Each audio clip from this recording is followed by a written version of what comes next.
Thomas Green here with Ethical Marketing Service. On the episode today, we have Robert Raymond Riopel. Robert, welcome. Hey, thanks, Thomas. I'm glad to be here. I appreciate you inviting me. Glad to have you.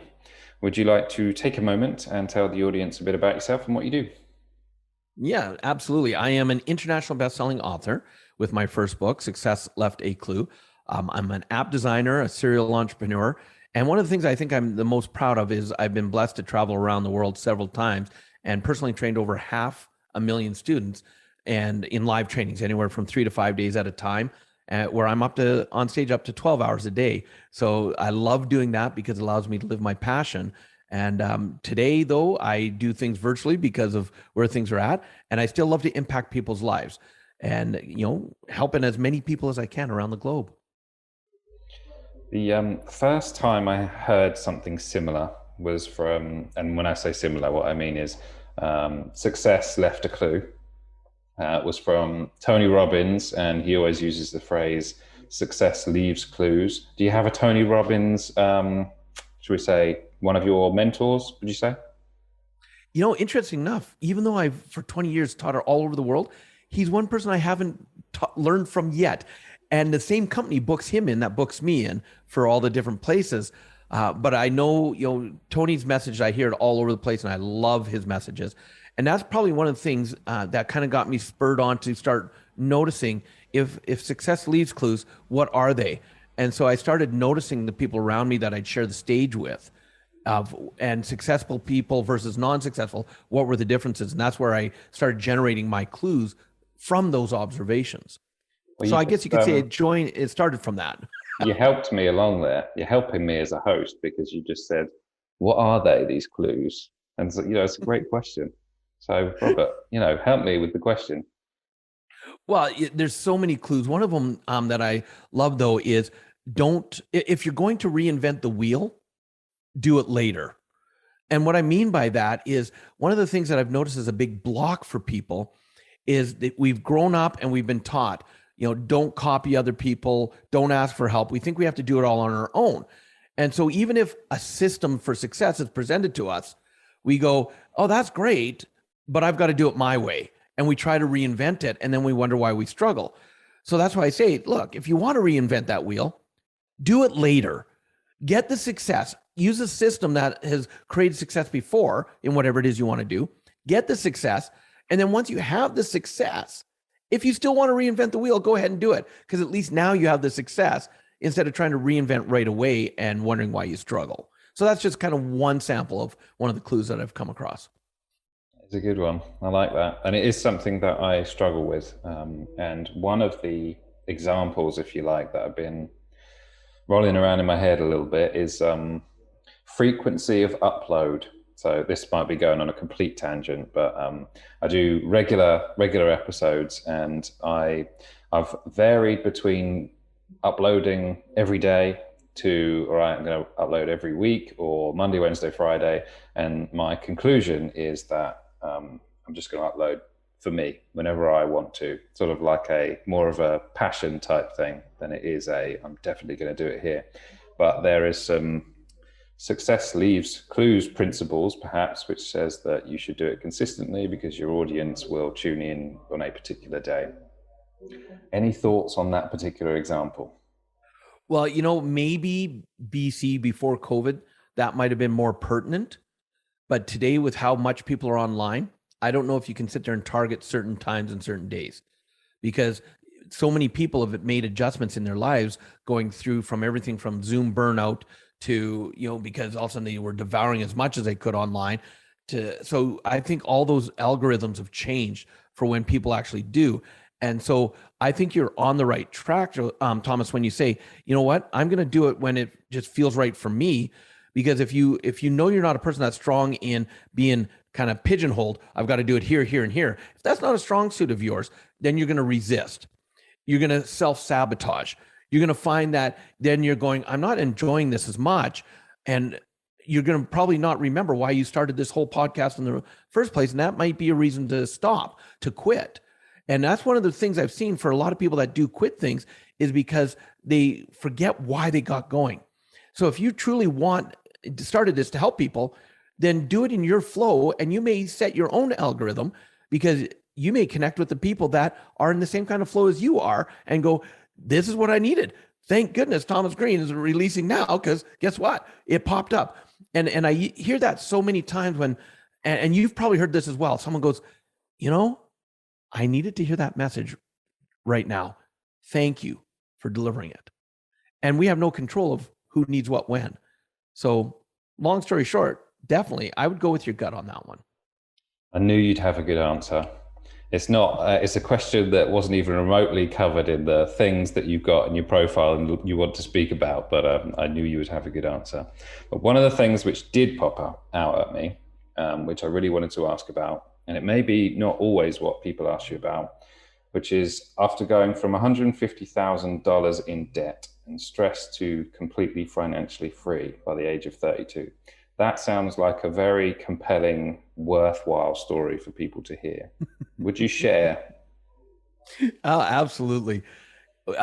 Growing up where I now live again in Alberta, we're taught you take care of your family, you do whatever job gives you security and pays you a good amount, whether you like it or not. And so it was like, hey, find a union or find a government job or a city job. Those are the ones that once you're in, you're in. But I watched so many people struggling through that.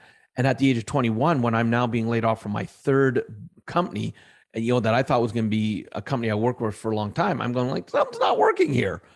And because of the economy, I started delivering pizzas for Domino's Pizza.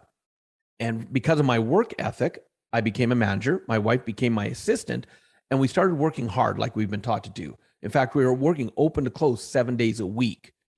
And as we're doing that, a year and a half in, we're now qualified to be franchisees. And I don't know how much you know about the franchise system for Domino's. You can't just buy a franchise. You actually have to successfully manage a store, meeting a lot of criteria for at least a year. And then they qualify you to be a franchisee, and they waive the upfront franchise fees to make it a little easier. You still have to buy or build a store, which is still expensive. So we're qualified, and we find out our franchisee selling his 2 stores. I went into fear mode because my mind's like, oh crap, what do we do? And my answer was, we need to find other franchisees in the city, see who needs managers. Because now it's my wife and I are about to both lose our jobs. And when I'm, in this panic mode, I said to my wife, we've got to start calling the other franchisees. She looks at me and she's like, why would we do that?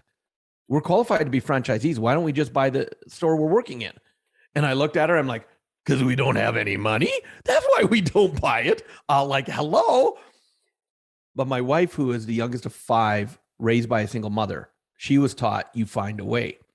And we made a lot of mistakes, Thomas, but over the next 4 to 5 months, we learned what worked and what didn't work, what to say, what not to say. And we were actually able to not get the financing for the store we worked in, but we ended up getting 100% financing for both the stores we had that my franchisee had for sale. And we became franchisees. And that's great. It was like, oh, we're successful. We knew how to run a Domino's Pizza, but we didn't know how to run a business. And there's a world of difference between the two. And we struggled for the first couple of years, and then we started figuring it out. And as we started making more money and becoming successful, we started spending more money than we were earning, both coming from poor families. We wanted to keep up with the Joneses. And that's what got us into the $150,000 in personal debt by the time we're 8 years into being franchisees. And when we ended up getting that deep in debt, I don't know if you've experienced financial stress, but I've never experienced stress as bad as that, how it just ripped through our whole life. And that's when we were introduced to personal development for the first time. And we went to a 3-day training that taught us why we were in debt, but more importantly, it taught us to take ownership. See, I was good at blaming other people. They lost my investment. It's because of them I made that decision that lost me money.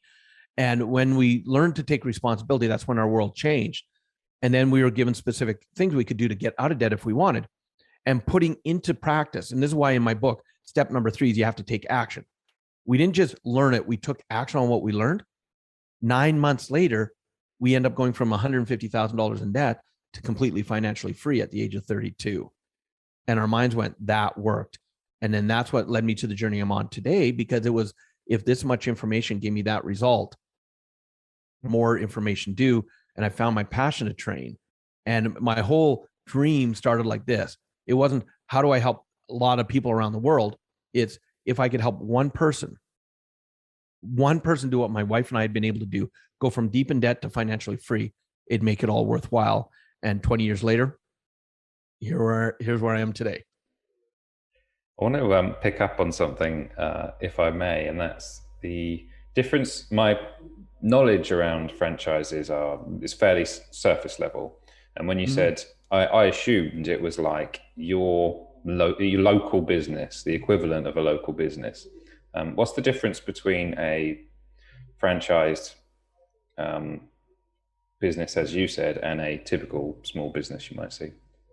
Yeah, my difference that I see is in my one Domino's Pizza location, in our delivery area, we had 41 competitors. And we had some of the big name competitors, which were franchises like Pizza Hut, Boston Pizza, Little Caesars Pizza, those kind of ones. But we also had a lot of local ones where it was John's Pizza or, Athena Pizza, where it was owned by one person. They had one location and it was owned and operated by that person. So a franchise, so Domino's Pizza, which has now in Canada alone over 500 stores across the country, that's a franchise where one of the biggest differences, whether I make money or not, I pay them a royalty every single week. And when I was in it, the pizza business was a cutthroat business. I got to tell you, not a lot of profit in it. And so, yes, the recognition of the name brought me more business, but there's also other expenses to it. And so knowing what I know today, if I was ever to go back into the pizza business, I would open my own shop because I'd have actually more profit margin to be able to do things. And a franchisee is also very strict rules. Here's your uniforms. Here's what your store has to look like. Here's what your marketing looks like. So it's very, very stringent guidelines. So like a McDonald's, probably the most well-known franchise in the world, no matter what McDonald's you go to, you're going to get the same hamburger at each one around the world. How probable is it that you're going to go back into the pizza business? Knowing what I know now, not. Not very probable. But if I ever had to, I would go back in a different way. I would go back in having a group of partners where we'd go in and we'd have 15, 20 stores.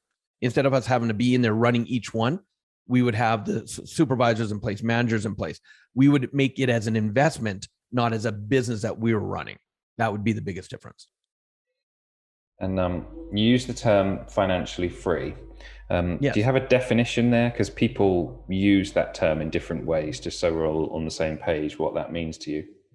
Absolutely. And I'm glad you asked that, because a lot of people, when I tell my story that I went from 158,000 in debt to financially free in 9 months, they automatically think, oh my God, you're a millionaire. How did you go from debt to millionaire that quick? And I'm like, no, I didn't say I became wealthy. So if you look at the definition we use of financial freedom, it's when your passive income, which is money working for you, money working instead of you, when it's greater than your expenses, you're now technically financially free. Meaning you don't have to work because you have enough income coming in that your expenses will be covered. So my wife and I, as an example, we still had debt after 9 months, but because we'd found 2 passive incomes that was producing enough income, and we simplified our life. One of the reasons we were in debt, we had all the toys, and we were willing to make the tough decision that, you know what?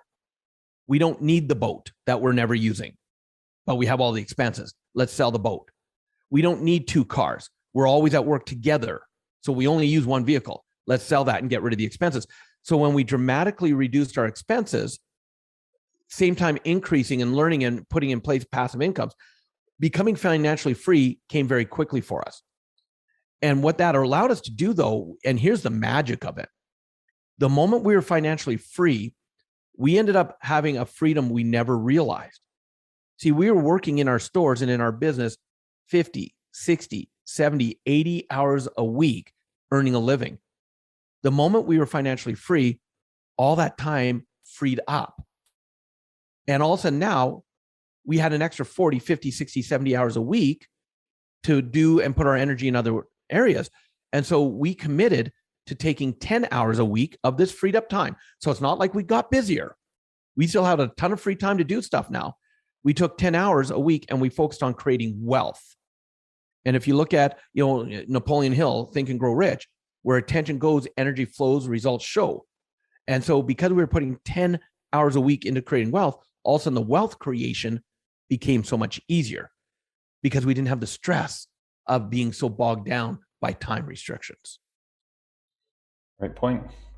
Just regarding the details of how you left the franchise business, because I don't know anything about how you would leave that type of business, because technically you're not selling your own business. How does that work? Yeah, you are, but you're only able to sell to qualified franchisees. And so when we had our 2 stores at the one point, we sold our first store out of desperation. We were deep in debt and we had to sell. Now, in that moment, I will tell you, I played the victim, and I will say the guy took advantage of us. But when I look back now, I'm a big believer that we teach others how to treat us. So I now take ownership that we allowed him to treat us the way we did. And we sold that store under duress, where the price kept coming down. We ended up financing the purchase instead of getting a lump sum. It was a stressful time. But from selling that store to a year later, selling the second one, we're now in personal development. We're now owning who we are. No one wanted our second store. And the reason they didn't want it is because it was in an area that if you bought that store, you couldn't expand. So you're kind of limited to one store. And so because of that, people didn't want the store. Whereas our other store, it was in a city where the only way you could expand was by getting existing stores. So that's why people wanted that one. But the moment we changed our mindset and we said, you know what? We're going to systemize the store so it works without us. We're going to turn it into a passive income. So that means we're not having to work it. We're going to have paid managers in there that are doing well. They're happy to be there. We're going to have it all systemized, and we'll make a little bit of money as the still owners, but without having to be there so we can do other things. And if it sells, great. If it doesn't sell, not a problem. We're making money. The moment we changed our mindset, all of a sudden, 3 people all of a sudden approached us going, we want to buy your store. It's amazing how powerful your mind is, because now the first one was a young gentleman, first time being a franchisee. He's now qualified and he had funding to do it. So we went to him and we were very upfront. We said, look, you came to us first. We're going to work with you first. And learning from our past mistakes, we said, here's the price, non-negotiable. Here's the possession date, non-negotiable. We'll tell you the good. We'll tell you the bad. We'll tell you the ugly of everything going on in the business. As long as you live up to your end of the business or your deal, the deal will go through. If you don't, the deal ends. No hard feelings, but we'll go to the next person. And we were very clear on that. And everything went smooth until he was supposed to put down a $5,000 non-refundable deposit. And he was supposed to meet us at a coffee shop with the check, and he didn't show up. So we phoned him up and said, Eric, what's going on? Well. And inside, I'm frustrated. I'm like, we put months into this now. But I had to remember my commitment. And my wife and I said, look, were we not upfront with you? Have we told you everything? Yeah. Well, you didn't live up to your end of the bargain. The deal's now done. We're going to the next person. And we hung up the phone, and inside we're going, and as soon as we hung up the phone, we're like, what did we just do? And we're going through turmoil. 2 minutes later, he phones us back. He goes, no, I'm on my way. I'm on my way with the check. Now, here's what's kind of interesting, Thomas, is in that moment, we had a choice. The relief flooded through us, and we could have went, great, get down here. But I don't know why, but my wife suggested it. She goes, no, you didn't live up to your end. We're going to the next person. If you still want the deal, the price just went up $5,000, and you have 3 hours to make a decision, and hung up the phone. And I'm like, what did you just do? She goes, I don't know, but it felt right. He called us back within 3 minutes, said, I agreed to the new terms. I'm on my way. And everything else went smooth. And we ended up getting more money for the store. And the only difference between the first sale and the second one was us and our mindset. A great story. And really illustrates what you said about you teach people how to treat you. Is this the main driver behind that principle? I would say, yeah, because we learned so much. And then we started looking back at our life where we've played the victim, and who in our lives that we find talk down to us, and who do we even talk down to? Or who do we look up and go, oh my goodness, I could never approach that person because they're way better than me. And it's something a mentor of mine said and reminded me of even just a couple of weeks ago. He says, play the middle person. Realize we're all the same. No one's better or worse than anybody else, but it's us that either elevates people or looks down on people. So if you choose to be the middle person and look at everybody that, look, we came from the same place, we're going back to the same place. They may know something I don't know, which is fine, but I know something they don't know, which is fine. So we're all the same. We're no better or worse. And when I come from that perspective, my life flows a lot easier now. I think that's well, the one place I've heard that before is Earl Nightingale. We're all superior and inferior in our own ways to everyone else. Yeah. Mm-hmm. You like Earl? Yeah. Yeah. One of the greats that has influenced so much where everything is today for personal development. I wanted to ask you about living an empowered life, but almost everything you've spoken about now sort of covers that. So have you got anything you want to add? Well, I just believe that the greatest gift anybody can give this planet is to be themselves. Live authentically. Because when you're you, one of two things happens. Either people like you for who you are or they don't. And if they do like you for who you are, that's awesome. If they don't like you for who you are, that's awesome. Because I used to be a world-class people pleaser. And I look back and I go, look at the time, energy, and money and stress I spent trying to be someone else for other people. When I'm just me, I'm always blown away by who's attracted to my energy. And so I just coming from that perspective, if I can empower people to just be themselves, whatever that looks like, they will be amazed at how their life is just becomes more energized. Have you got any thoughts on how to implement there? Because I think that most people would agree with, if they're reasonable people, they'd agree with what you just said. I think the implementation is the difficult part. Have you got thoughts around that? Yeah, and I totally agree. It is difficult. And think of it, have you ever watched the documentary, The Social Dilemma? I don't think so.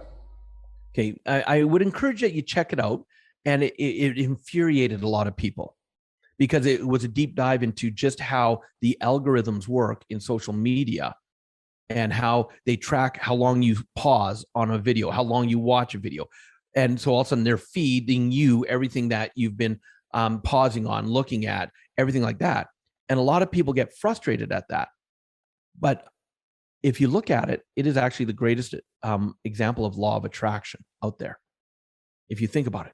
Because if you're looking at your feed and you're not liking what you're seeing, take a look at where you're putting your energy into it. Are you responding to the posts that get you upset? So of course you get more of those, which gets you more upset.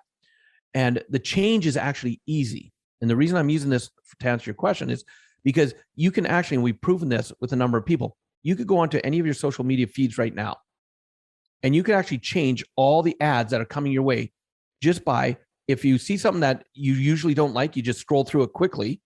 Things that you do like, we like to say slow your scroll. And instead of just liking it, put a heart, love it. And all of a sudden within minutes, you'll see the advertisements and what you're seeing on your social media actually change, bringing you more of what you want. But most people focus on what they don't want, and that's where they struggle. And they wonder why they get more of it. So when it comes to being you, break it down into one step at a time. What's one thing I can do today that honors me for who I am? And then just take that step. Because people get overwhelmed. They're so far ahead of themselves trying to figure out all the what if scenarios. Well, if I do this and that person might like me, but then if they don't, I have to do this and I have to do. No wonder we get overwhelmed and tired and chronically fatigued. Take a deep breath in, come back to the present, be here right now, and then say, what's one step I can take?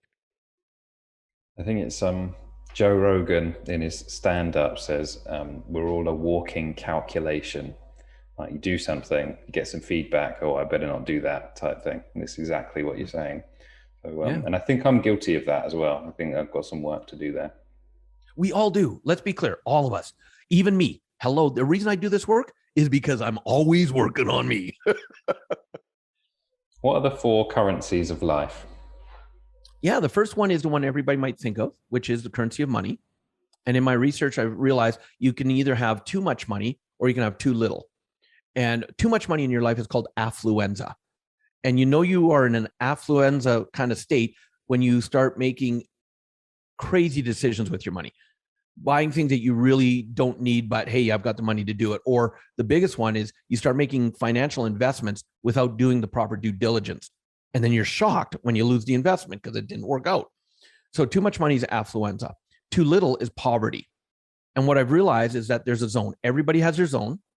Everybody's is different. Your zone is different than my zone. My zone is different than the next person's. And throughout your life, as you grow, it'll change up and down. But the more you can, and you can really identify quickly because you'll see where you make your crazy decisions. You'll see when you get stressed. When I had my Domino's pizzas, anytime we got a rate around $40,000 a year, I was stressed out because how are we going to pay the bills? Oh my goodness, this isn't working. Something's wrong. Anytime we got over 100,000 in a year, we would spend it on crazy things. So that was our zone at that time. So that's the first currency. The second currency is a currency we all have the exact same amount of, which is a currency of time. And a lot of people that I hear, especially they say they want change, but they go, Robert, you don't know my life. Between my business or job and my family, I am way too busy. I don't have time to do something else and make a change. And what I've learned is, again, through my research, that there's a big difference. Most people are really, really good at being busy, but they're not necessarily productive. And again, a world of difference. And just from watching myself, I break out on my calendar. I live by my calendar. And I'll take 30 and 60-minute blocks of time for productivity. I call it focus time. And say it's writing my new book. If I put down, I'm going to write my book for an hour. In that hour, no distractions, I write my book. And what I've realized is 1 hour of being focused for me is the equivalent to about 6 hours of being busy and getting distracted. So when people understand, and if they can get in the habit of using focus time, they'll actually free up time in their life. And it'll be like they've created an abundance where now I have time for family, because I'm a very big believer. You don't want to have success at the expense of your family paying the price. And you can have both. And an example of that too, Thomas, because I can only go from my own experiences. Even when I was flying 200,000 miles a year around the world training, I still took 6 months a year off. And how many people would love to be able to do 6 months a year off to do whatever they want? I created that reality for myself because of focus time. The third currency is a currency of fame. And this one is a tricky one, especially with instant gratification that people want. They want their 50 minutes of fame on social media. And if you've ever noticed, when you talk extreme celebrities, all of a sudden someone skyrockets into the public frames, and success and fame can ruin their life. They go into drug addictions, alcohol addictions, all these things. But yet the same fame for someone else, they seem to handle it very well. So what's the difference? Well, I've learned that the difference is who are you? Can you be authentic to who you are in that situation? Or as that fame's coming your way, do you think you have to try and be someone else and keep, impress people or try to, and that's where the people that crash. And I learned this lesson really from a interview I saw with Jennifer Lopez a lot of years ago. The interviewer said, Jennifer, you're a powerhouse in business, acting, singing, all this, but you also seem to have a great family life. How do you keep the two separate? And she says, oh, I'm just me. But when I'm doing business, I'm J-Lo. That's my brand. That's my persona. When I'm home, I'm just Jennifer. That's all I am. And I went, wow, I can resonate with that. Because when I'm on stages around the world, I have assistants taking care of everything. I'm Robert Raymond Riopel. That's my brand. But I'm me in that brand. I'm just me. But when I'm home, I'm just Robert or Rob. And my wife and I have a running joke to help me stay grounded. I come home from traveling around the world. She go, honey, you're home now. No more assistants. Go take out the garbage. And I love it because it reminds me that I am no better than anybody else. I'm just another person. So that's the currency of fame. And then the fourth currency is the one I love to spend the most time in. And that's the currency of experience. When you're living life, are you just existing or are you experiencing it? And let me be clear. I'm not just talking the good times. Can you truly experience when you're in frustration, when you're in anger, when you're in pain? Can you experience it? and most people, they try to just say, oh, I want to be there for the good times. Some of your hardest times make you who you are to the extent that you can help a lot of people. But if you just try to exist through it, are you really going to be able to be of service? I want to be able to be on my, deathbed in 100 years from now. Let's be clear. I plan to stay here a long time. And I want to be able to look back at my life and go, what a journey that was, instead of looking back going, what did I do? And so that's a currency of experience. How did you come up with those? Oh, from an amazing friend of mine. And I love to acknowledge source. I nicknamed him years ago. I call him the quantum monk. And the reason I did is because he was actually a monk for 8 years, over 15,000 hours of meditation. And he loves to study quantum physics. Brilliant man. And it was part of something he called his chaos modules. And when I heard him teach it for the first time, I'm like, Greg, this is brilliant. But see, it wasn't his passion. His passion was something else, to teach, but he had come across all this in his research. So I said, do you mind if I bring it to the world and I go deeper? And he says, please, please do. And so we've spent many hours on Zoom where I've done deep dives into him. And it's now where the last call we did, he's like, you've actually taken this to a different level than I even thought. And so he's very happy with how we're bringing it out to the world. Oh, that's one way to leverage, isn't it? All the Yes. thousands of hours of meditation. Oh my goodness. Could you picture? I couldn't do it. I'm not sure I could do anything else if I did do that. Well, and I guess that's why 8 years as a monk, he had the time to do it. Well, I've got another one which sounds very interesting. And 6 steps to creating the life of your dreams. Mm-hmm. 6 steps. It's only 6 steps away. It is. And this is what is in my book, Success Left a Clue. It's the 6 steps to changing your life. And here's why I did it. And I'm glad that you said only 6 steps. I could have put all the research, the quantum physics, the science, all behind it, and made a 1,000-page book with every detail. And most people will get in about 5 pages and they go, no. So I decided how do I boil it down to make it as simple as possible? And I'm going to say this, do not let the simplicity fool you. Do not. I'd rather you take the simplicity and put it into action and also go, wow, it's working. Then the mind will try and say that's too easy. And it's never easy. You got to put work in. It's simple if you follow the steps. Big difference there. So the 6 steps, and the first one is to dream, but not just dream big. As my friend Les Brown says, the problem is not that we set our goals too high and we miss them. The problem is we set them too low and we hit them. And that creates mediocrity. So dream big. This is where vision boards are huge. I am a big believer in dream boards. Second step, find a mentor or someone to model.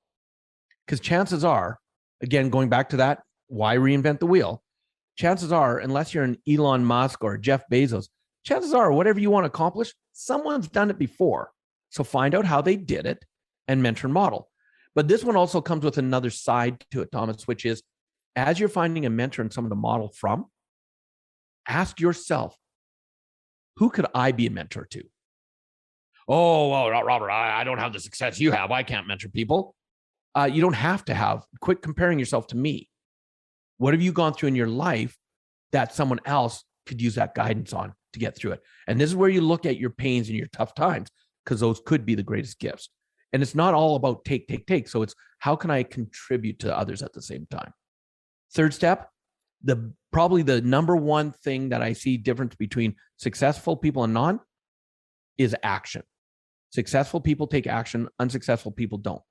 I love the saying that says 1 step in the right direction is worth 1,000 years of thinking about it. And most people think themselves out of success. They never take the action. So take action. The 4th step is one that's very missed. And this is the one that if they don't do it, this is why people self-sabotage. And that is celebrate your successes. And I don't mean it has to be big things, buy myself a car because I did this, go on a vacation. It could be something as simple as, great job. You carried through on the commitment you said you were going to do. You got up and got out of bed this morning and started your day at 8 instead of 8:30.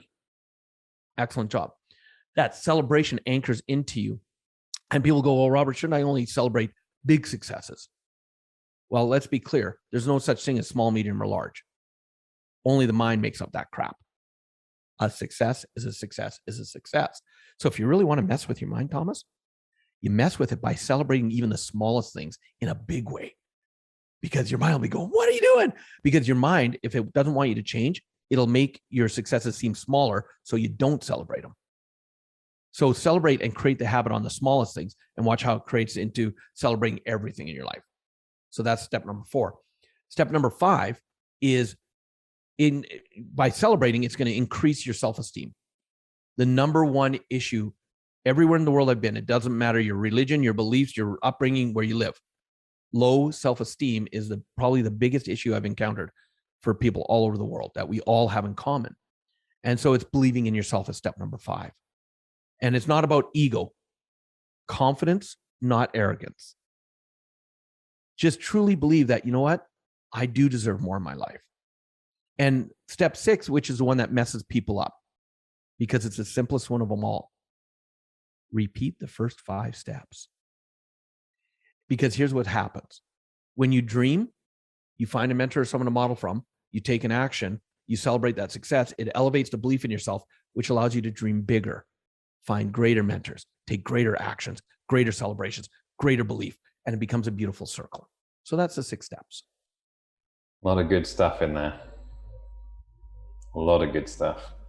I didn't want to interrupt you, but I did want to ask about who your mentors are, and also maybe an example of how you've helped be a mentor to someone else. Yeah. Mentors for me as a trainer, probably my greatest mentor is a gentleman by the name of Blair Singer. He is known as kind of the master of trainers. He not only did he start teaching me how to be a trainer, but then I got to work side by side with him a lot in my early years. And he is probably the number one person that's allowed me to be the kind of trainer I am. My first real mentor, which helped my wife and I get out of debt, T. Harbecker. And I don't know if you've heard his book, Secrets of the Millionaire Mind. You know, I've actually spent 18 years traveling around the world teaching his philosophies because, and this is kind of a cool thing.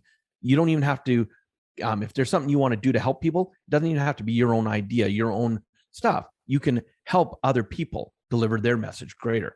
So I've been able to, blessed to, I was his very first protege. And I actually went on to train all the trainers that they use around the world because the trainings are done around the world with his material. So he's another one. Les Brown, who Mamie Brown's baby boy, Les Brown, you got to be hungry. He started off as a mentor. He became a friend. And now we mentor each other, which has been a beautiful, beautiful kind of something I never expected, is that I could actually be a mentor to the great Les Brown at the same time. So these are just some of the mentors I have in my life.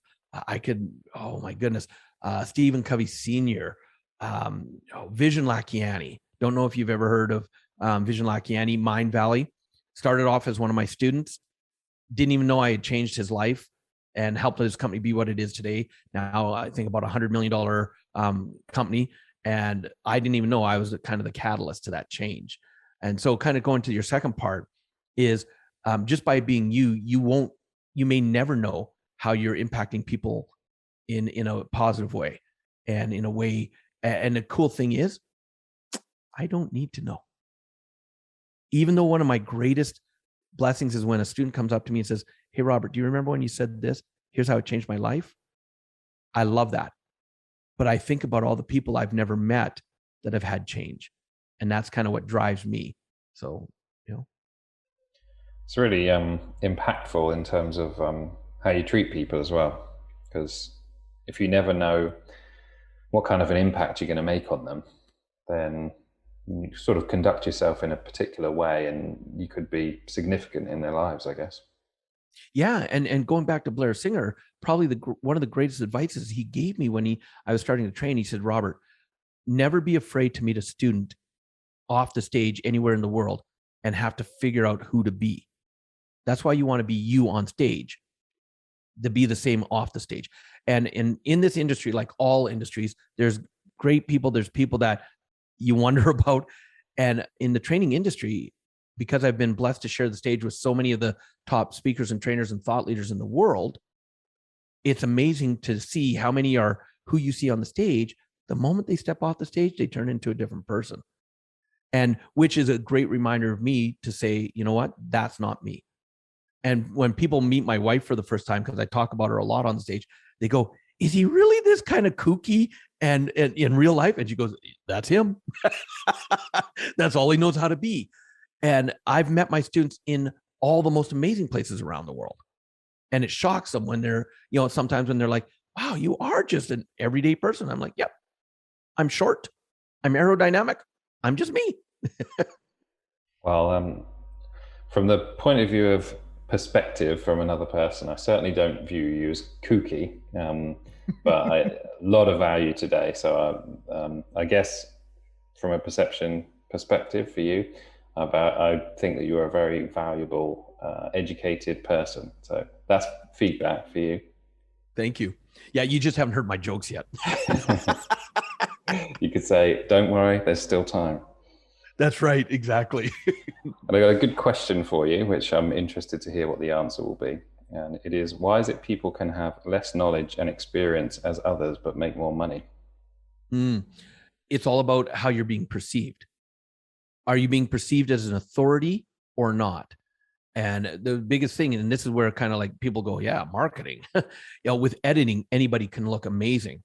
And so it's about how you see yourself first.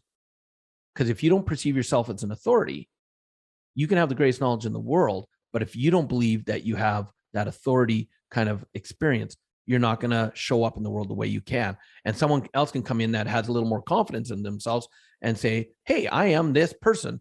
And they'll be perceived as the top of mind awareness. And that's actually one of the reasons I'm writing my new book called The Authority Key, is because it's not just about here's the practical ways to be seen as an authority. It's who are you as a person to not only be able to create that authority, but to then maintain it. Going back to that currency of fame, because as you become an authority, there's going to be more visibility of people wanting to know more about you. So are you going to be able to handle it, or do you crash? Are you going to be able to serve, or are you going to go into what I call the starstruck stage, where it's like, oh, wow, look, it's all about me now. And you're going to crash. So the book's really working on the inner person to be able to be that authority in themselves first before they present themselves to the world as an authority. Yeah, great principle.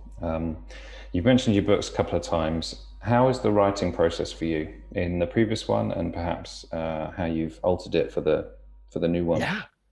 Well, the previous one, it was a struggle. It was a 15-year procrastination right, because I am a procrastinator.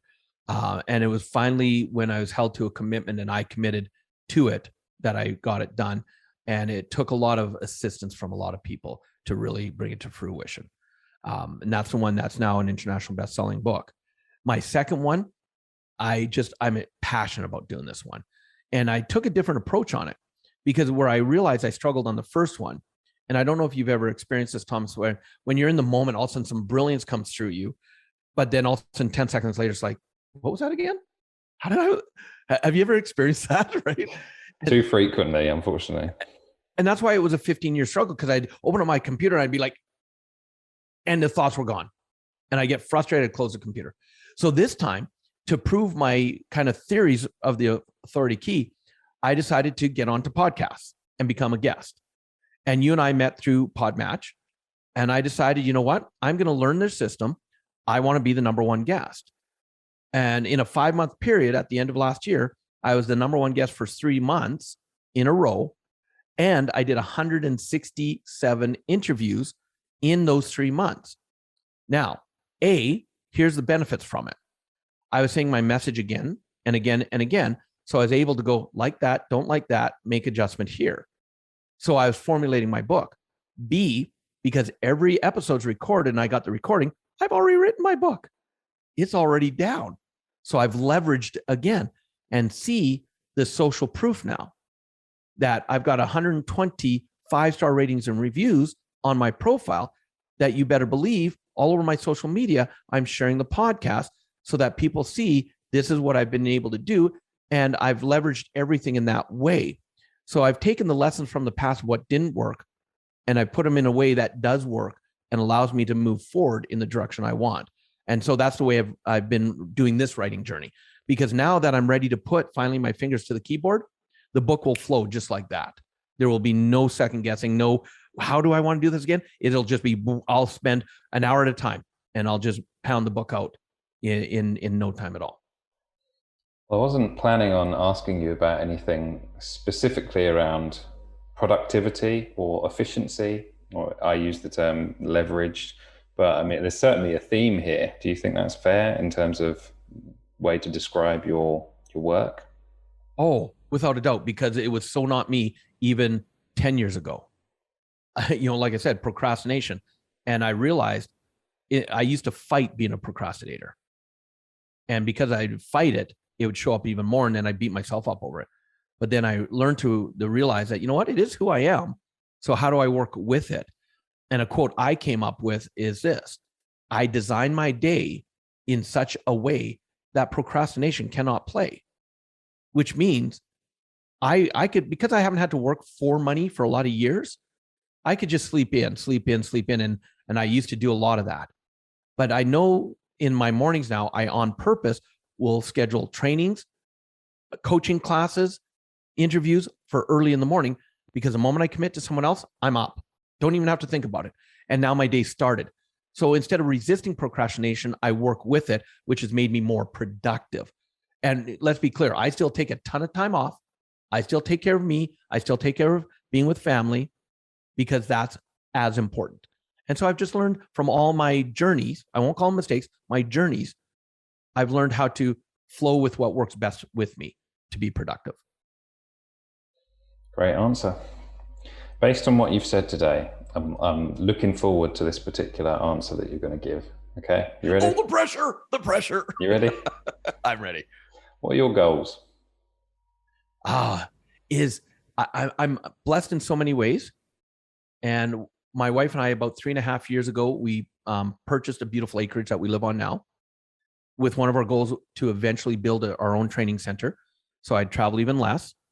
And thanks to COVID, we went from 200,000 miles to zero. That's a lot less. And over the last 1.5 years, I'm now sitting in my office of our 2,400 square foot training center built off the back of my house. So on the other side is 1,500 square foot facility itself for the actual trainings.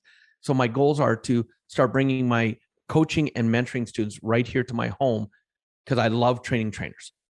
I believe that people who have a message in them that they want to get out in the world, I want to be able to help them be more authentic on stage, be more connected to their audience. And that's one of my skills and my talents, is I can draw that out of people. So my goal is to have as many people come here where I can put them in front of a camera, I can work on them, I can adjust them, tweak them, to get them to be able to have their message out to impact more people around the world. Another great answer. Is there anything that I should have asked you about today? I don't know. You've covered the gambit. I love that, because not everybody, they just have, let's go through this. Okay, thanks for the interview. But I love the gambit of questions you've gone through. So I'm complete on that. You got any closing thoughts for us today? I would go back to the greatest gift, I believe. Be you. Show up in the world for who you are. And a lot of people get afraid that, what if I lose friends? It may happen. But, a paradigm shift I went through even 1.5 years ago, because I'm always growing myself, is I used to believe it's the importance of surrounding yourself with like-minded people. And I would tell, I'd be in front of 1,000 people, go, aren't you excited you're in a room of 1,000 like-minded people? And they're like, yeah. And then one of my mentors 1.5 years ago, he said, Robert, he said, if you're surrounded by complainers and you're like-minded, you're going to be a complainer. He says, what I'd rather you do is surround yourself with growth-minded people. And here's the difference. A growth-minded person, they're going to be there to pick you up when you've fallen. They're going to be your greatest cheerleader when you're doing well. But one of the most critical roles they're going to play is they're going to be the person willing to have the tough conversations with you when it's time. Like, why aren't you stepping up and playing a bigger game? Why are you playing small? Why are you being a jerk right now? See, so now I choose to surround myself with those growth-minded people that are willing to have those real conversations with me. Because left to myself, I'd be in a different space because my mind would take over. And boy, would I go down some dark holes. And so having those people around, and probably like my wife, we met when we were 13. We started dating when we were 16, got married when we were 19. This year we celebrate our 33rd wedding anniversary. Please don't do the math on how old I am. And I have no problem admitting, if it wasn't for her, I wouldn't be talking to you today. I'd be in a job, comfortable, but miserable as hell, because I know there's more potential for me, but I wouldn't have had the courage to step into it. And she's the one that a lot of times has had to kick my ass to say, step up. And so she's a great example. It's a gift she gives me, and it's a gift I give her now too. And so those are the kind of people you want to have in your life. Yeah, great peer group. If someone wants to buy the book, and you do training as well, right? Oh yeah. Would you classify that as consulting, one-to-one training, or because I know you're a speaker, but you work with people one-to-one? I'm now doing one-on-one work with people, coaching and mentoring, but also because we can't, with the regulations, I still can't bring people live to my facility. I've turned my 1,500 square feet into a super Zoom room where I have the monitors to see 400 or 500 students, a couple camera angles, and because I do big trainings around the world as well. But the easiest way for people to connect with me, and for my book, Success Left a Clue, I'm going to make it very easy. Thomas, you were gracious enough to spend your valuable time and ask me to be a guest. And I believe time is one of our greatest commodities that we have. And the fact that you have given your time and your audience, oh my goodness, taken their time to listen as a gift from us to them. If they just go to robertriopel.com, just my name, robertriopel.com, they're actually able to download the entire digital copy of my book as our gift to them. Now, I will tell you, it does come with a caveat though. I didn't write the book for people to put it on the shelf, make it shelf help. That's not why I wrote it. Step number 3 is the action. I wrote it as a workbook. So all the way through, there's action steps for people to take. And I'll even sit there and I'll say in the book, hey, did you do the last action? If not, stop reading right now, go back and do that action before you read any more, because I want to create that habit. And I'm going to make a promise to people. If they download the book, read it, and do the action steps, they'll take their life to another level. And then as a little extra, when they download that book, what I'm doing for a little while, because I am now working with more people, is they are actually able to book in for a complimentary 20-minute strategy call with me, where they'll answer some questions for me in advance, and I'll be able to, in 20 minutes, laser in on where they're at, what their stumbling blocks are, and give them specific strategies to go to another level. And on that 20 minutes, I don't do any selling. It's just about sheer value to that person in that 20 minutes. And that's a gift I'm giving right now, as well as a way for me to give back. Well, thank you for that. And just coming back to what you said about all the other podcast episodes that you've been on, it does show. So I think you've been a great guest today. And Robert, thank you very much. Oh, my pleasure. Thank you for having me, Thomas.